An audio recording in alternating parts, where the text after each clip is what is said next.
Hello, नमस्कार सखींनो. उज्ज्वलाच kitchen कट्ट्यामध्ये आपल्या सर्वांचं मनापासून स्वागत. हे बघा, आज आपण हा पदार्थ बनवणार आहोत. तर हे पहा, आज आपण राजमा आणि बटाट्याची भाजी करणार आहोत.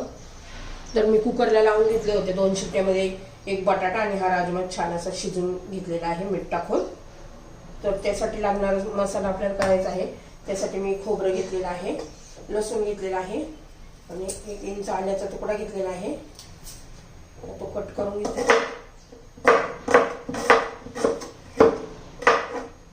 हे पहा, आलं, कोथिंबीर आणि शेंगदाणे. तर हे पहा, थोडेसे मुठभर शेंगदाणे घालायचे.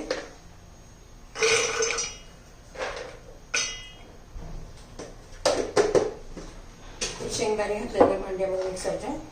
खोबरं, आलं, लसूण आणि कोथिंबीर. आता हे मी मिक्सरमध्ये फिरवून घेते. पेस्ट नाही करायची आपल्याला.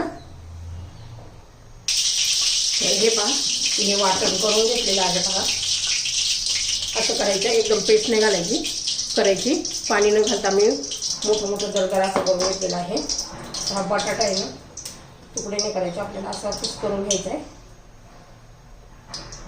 एकदम गरम आहे. आपण राजमा आणि बटाटा कुकरला समजीत उकळून घेतलेला आहे.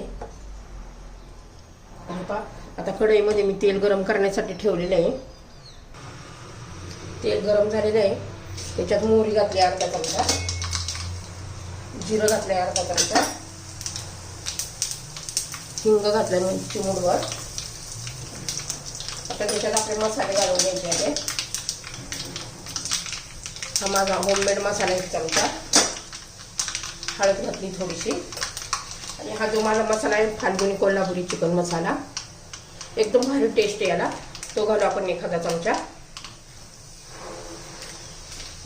छान असं मिक्स करून घेऊ. त्याच्यात हे वाटण केलेलं आपण सर्व घालून घेऊया.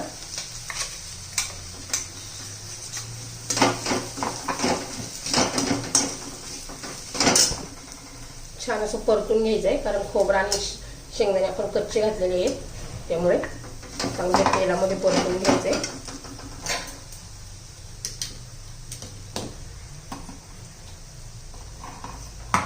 त्याच्यामध्ये थोडंसं पाणी घालूया.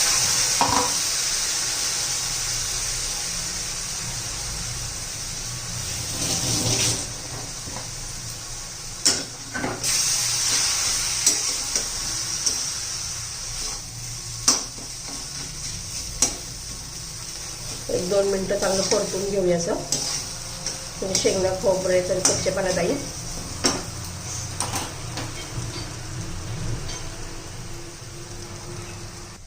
तर हे पहा, झालेलं आहे. 2 ते 3 मिनिटं मी छान असं परतून घेतलाय हा सर्व मसाला. आता चवीनुसार मीठ घालूया.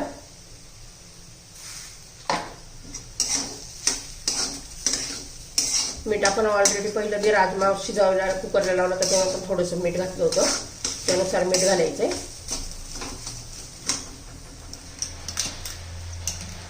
आता आपला हा राजमा घालून घेऊया.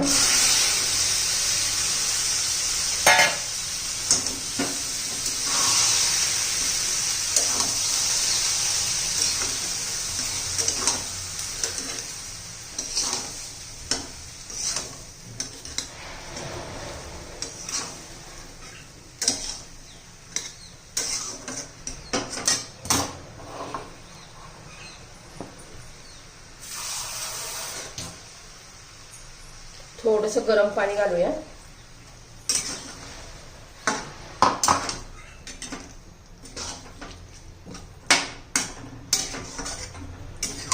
गरम पाणीच घालायचं, गार पाणी नाही घालायचं. गरम पाणी घातलं म्हणजे तशीच टेस्ट राहते. आता त्यात आपण हा बटाटा पण घालून घेऊया. सर्व एकदम व्यवस्थित मिक्स करून घेऊया.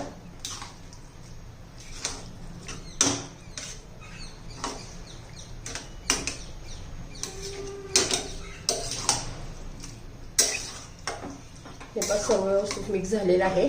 आता आपण याला ना झाकण ठेवून 2 ते 3 मिनिटं शिजवून घेऊ.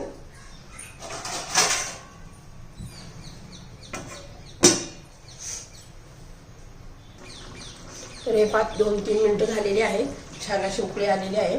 कलर पण बघा तरी पण अशी छान आली आहे बघा. कलर एकदम टेस्टी अशी होती. चपाती बरोबर, पुरी बरोबर, भाकरी बरोबर तुम्ही खाऊ शकता.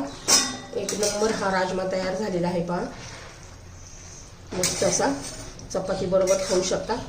असा लपथपीत केलेला आहे. ह्याच्यावरून आपण थोडीशी अशी कोथिंबीर भरभरूया.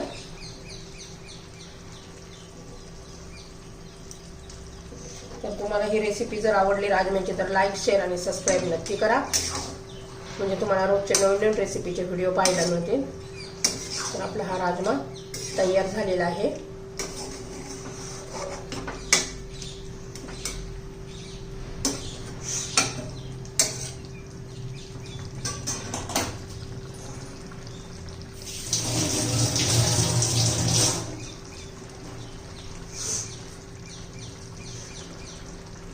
अप्रतिम चवीची ही रेसिपी तयार झालेली आहे.